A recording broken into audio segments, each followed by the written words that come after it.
In the heart of the great kingdom of Zimbola, where warriors rode on fierce stallions, and the land was blessed by the gods themselves, ruled King Jeremy the Mighty, a man whose very name struck fear and respect across the land.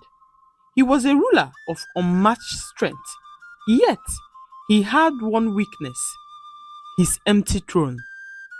Ever since the death of his beloved wife, the seat beside him remained vacant. His advisors begged him to remarry, to secure the kingdom with a queen, but he refused. "No woman can replace my late wife," he would always answer them. But fate, or something much darker, had other plans for him. One fateful evening, as the sun sank into the horizon, a caravan arrived at the palace gate. A woman stepped out, Lady Adana, more beautiful than any had ever seen. Skin as dark and smooth as polished oils, eyes that shimmered like moonlight on waters, and a voice like the sweetest melody. "Your Majesty, I seek refuge.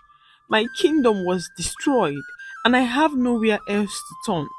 The moment King Jeremy laid eyes on her, he was lost. But his daughter, Princess Zaram, felt something was wrong in her bones. She had inherited her mother's gift of sight. When she looked at Adama, she did not see beauty. She saw a shadow, a distortion, something unnatural. "Father, something is not right about this woman," she said to her father. King Jeremy laughed. "You are just being protective, my child. Give her a chance, you get to know her better." But Zaram knew this woman was not human. Days passed, and King Jeremy grew more entranced by the Lady Adana. He declared his love, and against his advisor's warning, prepared for a grand wedding. Unknown to him, Adana was no ordinary woman. She was Ezenwai Jaka, the witch of the Forbidden Forest, an ancient sorceress who had lived for centuries, consuming the souls of mighty men to retain her youth. But Adana had not come alone. A dark sorcerer named Omoma, her loyal servant, had helped her concoct a portion of illusion and a love blinding spell, ensuring that Jeremy would see only what she wanted him to see. After their sudden wedding, Queen Adama played her role well. By day, she was the graceful, elegant queen, speaking softly, moving with calculated steps, and pretending to be the loving wife of the great King Jeremy. But by night, she revealed her true self. Once the palace fell into silence, she shed her human form, her beautiful skin peeling away to reveal the ghastly creature beneath. A monstrous, shriveled figure with elongated fingers, hollowed out eyes, and a jagged mouth.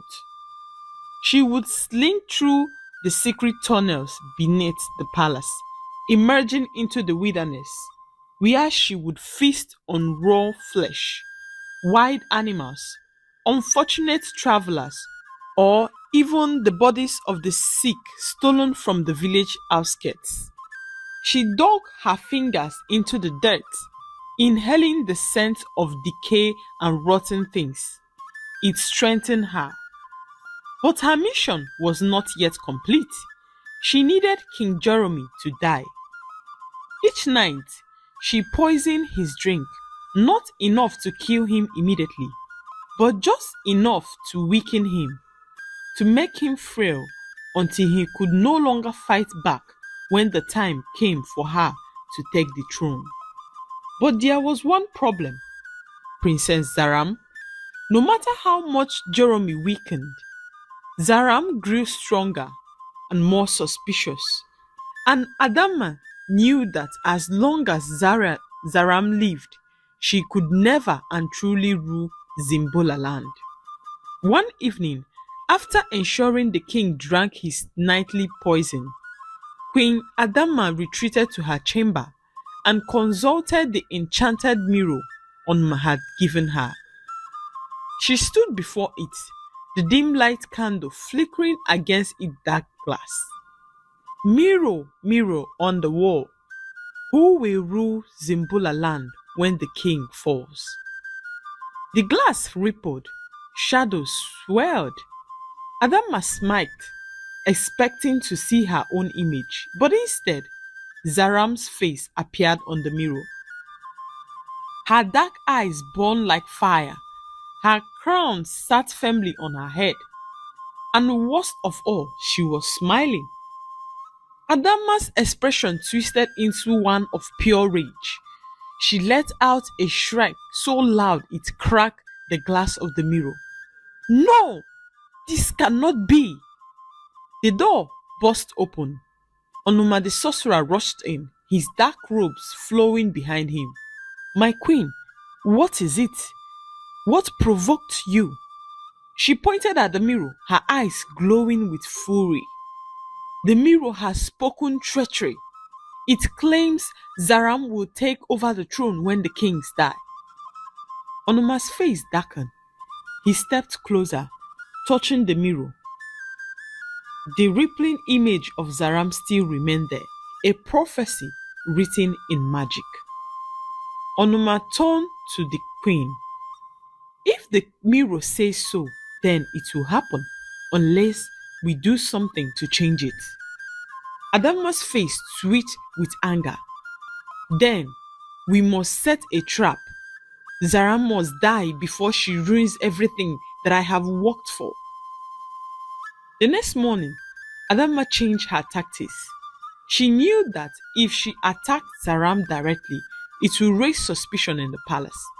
Instead, she played the role of the gentle stepmother, pretending to care for the princess. She invited Zaram for long walks in the garden, gave her expensive gifts, and even prepared her meals personally. Zaram, however, was no fool. She never ate a single bite of the food the queen gave her.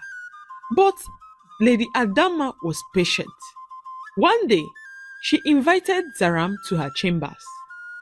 Zaram, my child, she said sweetly, I know you have been worried about your father, the king, so I have spoken to the palace healers, and they believe a special medicine can help him. But we must travel to the hills of Exora to retrieve the sacred herb. Zaram hesitated. Something felt wrong. You wish for me to leave the palace? She asked. Adama placed a hand on her chest, pretending to be hurt. Do you not trust me, my child? Zaram wanted to refuse, but she also wanted to save her father. So, reluctantly, she agreed. That night, as Zaram left the palace with only 2 guards, she had no idea she was walking straight into a trap. The journey was supposed to be safe. The hills of Ezora were not far, and Zaram had traveled there before. But when they reached a deserted road, a group of masked men emerged from the shadows, blocking their path. Before Zaram could react, her own guards turned against her. They grabbed her arms and forced her onto a waiting horse. You fools, release me now! Zaram shouted, struggling against their grip. The leader of the marksmen chuckled. Forgive us, princess, but the queen Adana sent her regards. Zaram's blood ran cold. It was all a lie?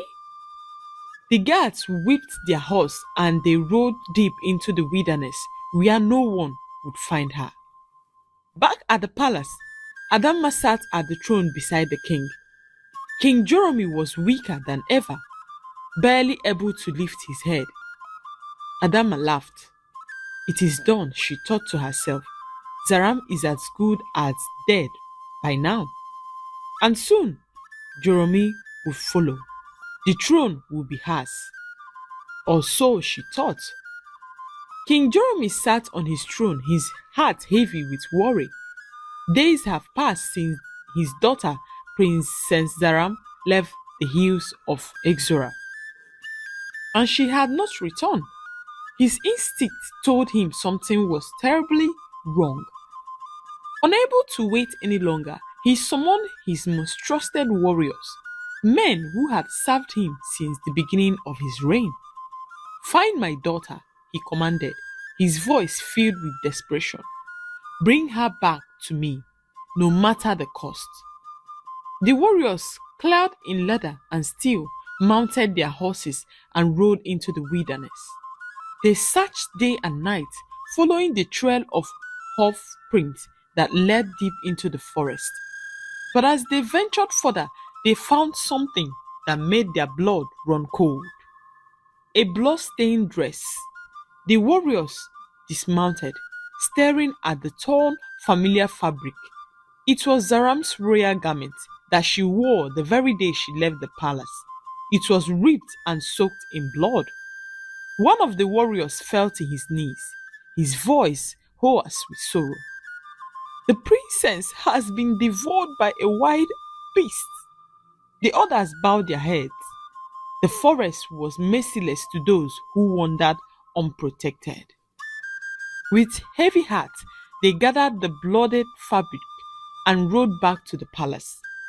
As they entered the throne room, the king's gaze locked onto the bundle in their hands. He did not need to be told. The moment he saw his daughter's dress, his world was shattered. A painful cry erupted from his lips as he collapsed to the floor. Clutching his chest, his grief was unbearable. The palace guard rushed forward, lifting their broken king and carrying him to his chambers.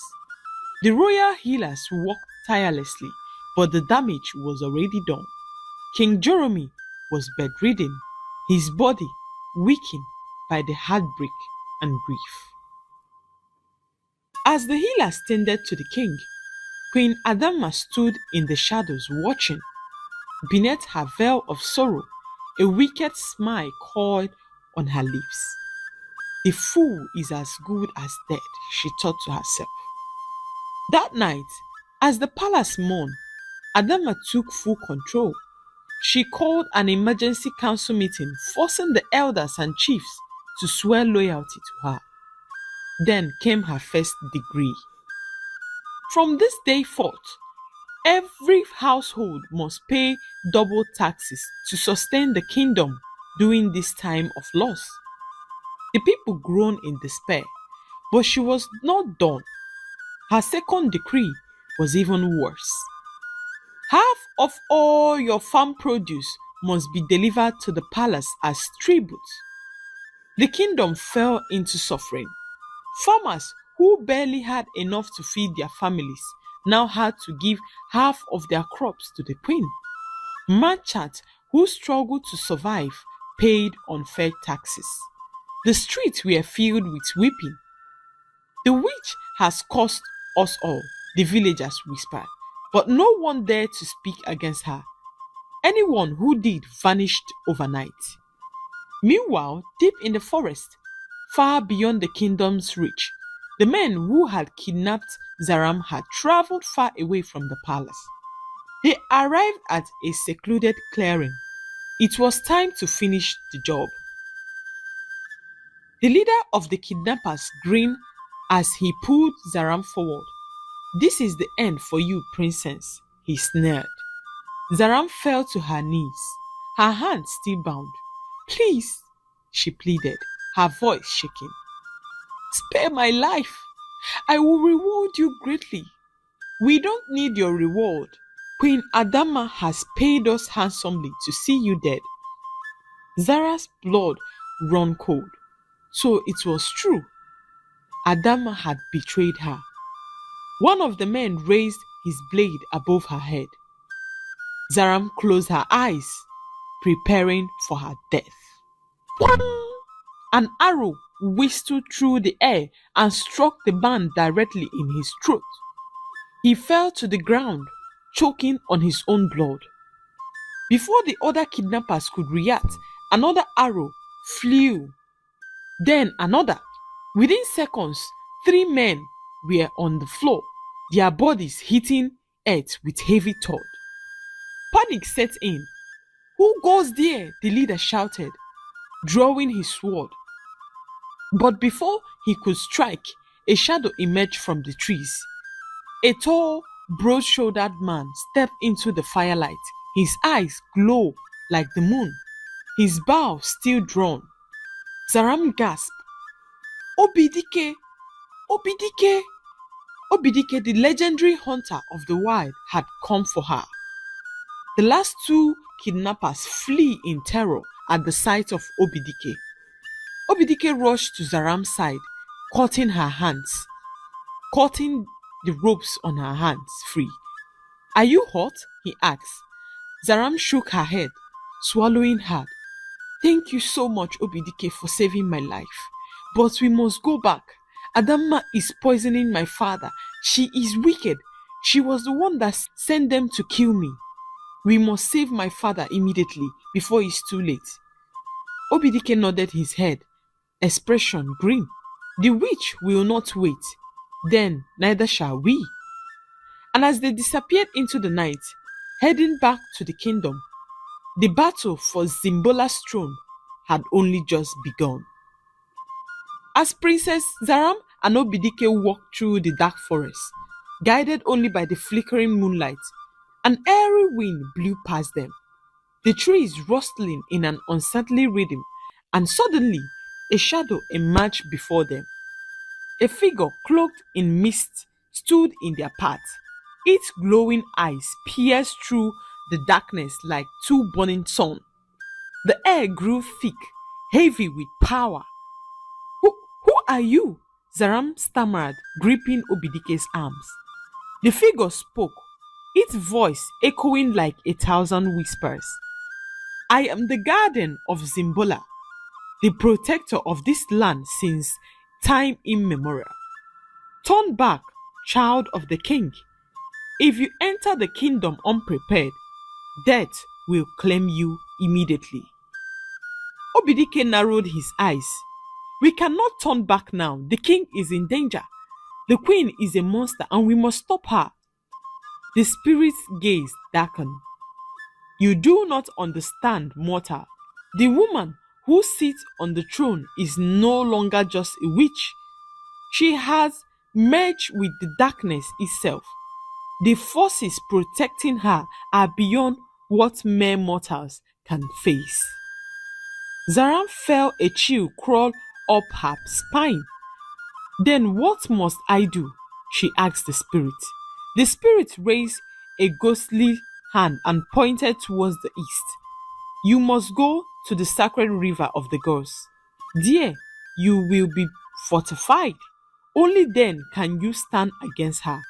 Only then can you reclaim what is yours. Obidike glanced at Zaram. We do not have time. But Zaram interrupted her, her voice steady. Then we make time. If this is the only way to defeat her, then we go to the river. The spirit nodded its head. Then go, and may the gods of the land be with you. In the blink of an eye, the figure vanished. Zaram and Obidike exchanged a glance. Their journey was far from over. Meanwhile, far from the forest, the two warriors that had escaped ran for their lives. They were the only two who had survived Obidike's arrow. After running deep into the wilderness, they finally stopped to catch their breath. Ike, the taller of the two, wiped the sweat off his forehead. We go back and tell the queen that the mission is complete.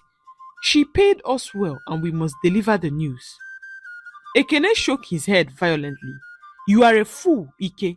Do you not know what she is? That woman is not human. If we lie to her, she will know. And when she does, we are dead. Ike scoffed. So what do you suggest? That we run like cowards? Ekene took a deep breath. Yes, That is exactly what I suggest we do. I am going to my mother's village. She will never find me there. Ike laughed coldly. Run if you wish, but I will collect what I am owed. With that, he turned and began his journey back to the palace. Ekene, shaking his head in pity, fled in the opposite direction.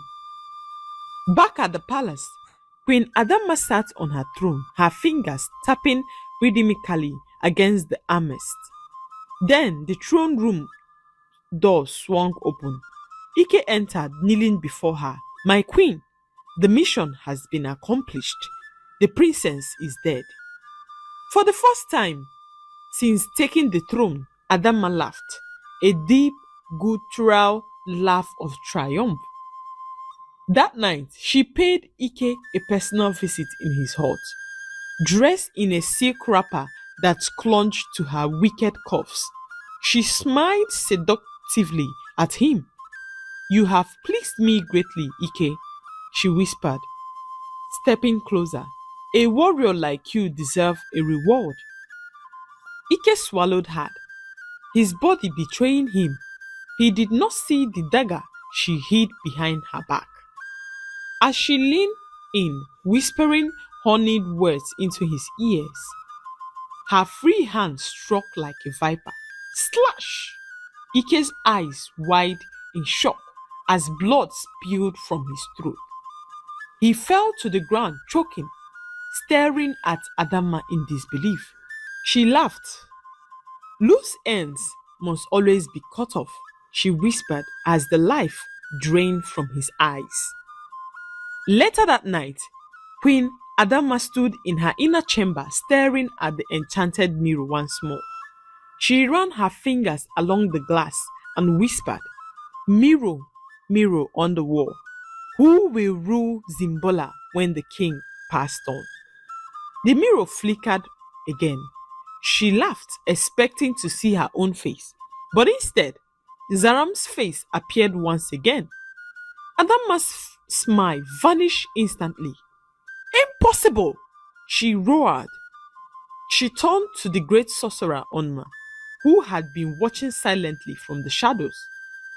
You told me she was dead, she hissed. Onma's expression darkened. If she were truly dead, the mirror would not lie. This means she still breathed. Adama clenched her fist, her nails digging into her palms. Find her! Now! Onuma summoned a great force from the underworld, the spirit of death itself. Through the mirror, the spirit located the village where Zaram was hiding. Without hesitation, it descended upon the village, slaughtering everything in its path. Men, women, children, nothing was spared.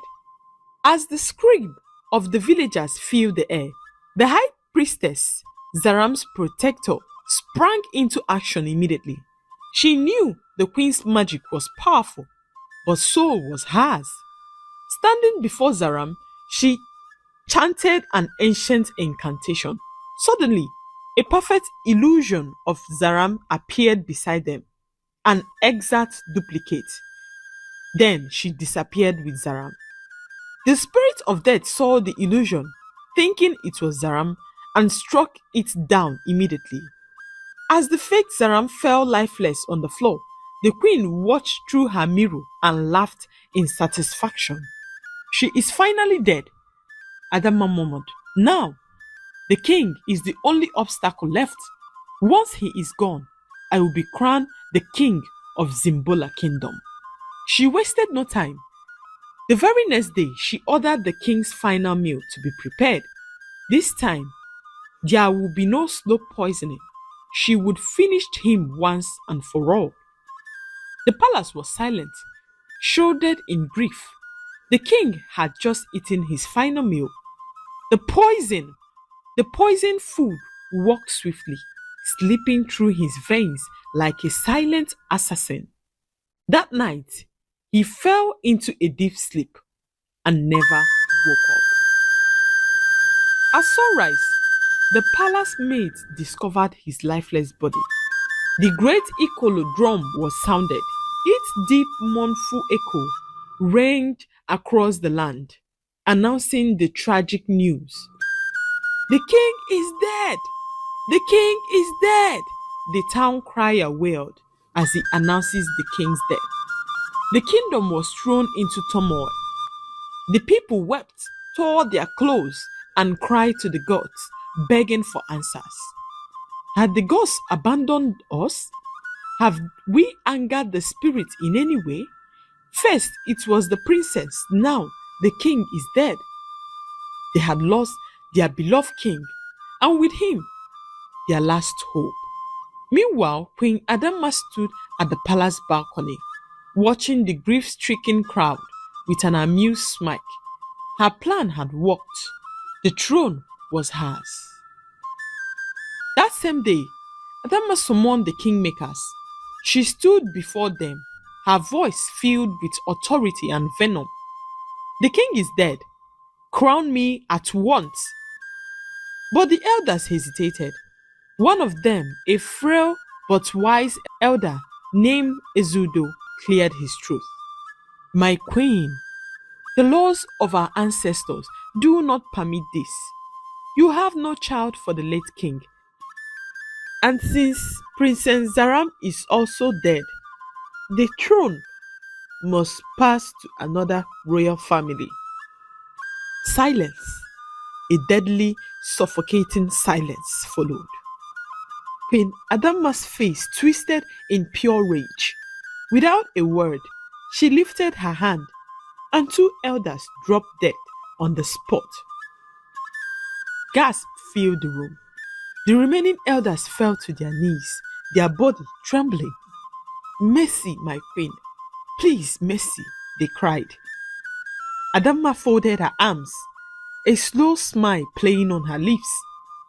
You will crown me tomorrow, or you will all face the same fate. The elders, consumed by fear, nodded desperately. And so, the town crier was sent out to spread the news. Come, come, come, come, come. All the inhabitants of Zimbo land must assemble at the palace tomorrow for the coronation of the new ruler. No one should go to the market or the stream. Everyone, young, old, must assemble at the palace for the coronation of our queen.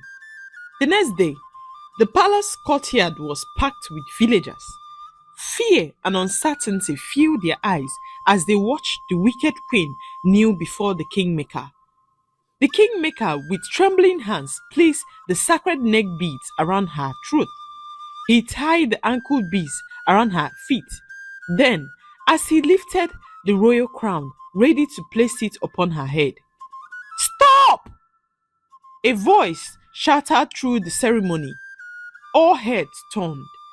The queen froze, her breath hitching. At the entrance of the palace stood Princess Zaram, alive, blazing with power. Gasps of disbelief erupted from the crowd. The queen's eyes widened in horror. "This is not possible," she shrieked. She is dead. I saw her die. I killed her myself." In a desperate rage, Queen Adama thrust her hand forward, summoning dark energy and striking at Zaram. But the moment it touched Zaram's body, it burst into flames and vanished. Adama stumbled back, shaking. Unbelievable. Sorcerer Onuna watched from the shadows, stepped forward and hurled his own deadly magic at Zaram. But Zaram stood tall, her eyes glowing like the sun. The power of the sacred river flowing through her veins. Onuna's magic bounced off like a mere breeze. Before she could react, Zaram raised her palm and unleashed a blinding golden substance onto the queen. The moment it touched Adama's skin, a horrifying transformation began. Her skin rippled and cracked. Her human form peeled away, revealing her true monstrous self. A hideous, decayed witch with rotten flesh and hollowed eyes. A collective scream tore through the crowd as the villagers stumbled back and scattered in terror, their worst fears affirmed. Adama, the queen they had called queen, was not even a human at all. She let out an ear-piercing wail, her body convulsing as she tried to fight against the spell. No, this cannot be. Zaram's voice was firm. You will never, ever deceive anyone again. The entire kingdom watched in horror as Adama let out one last scream before vanishing into the thin air. Omuma, realizing that his mistress has been defeated, turned to flee. But before he could take a step, Zaram's energy lashed out once more, sending him crumbling into dust. The crowd erupted in cheers. The wicked queen was gone. The sorcerer was no more. And Princess Zaram, their true ruler, had returned alive and more powerful than her father. Tears filled the kingmaker's eyes as he stepped forward. By the laws of our ancestors, he said with a trembling voice, I now crown you King Zaram of Zambala land. He placed the royal crown upon her head. The villagers cheered and danced, singing songs of victory and joy. Peace and prosperity returned to Zimbola land once more. And under King Zaram's rule, the kingdom flourished for generations to come.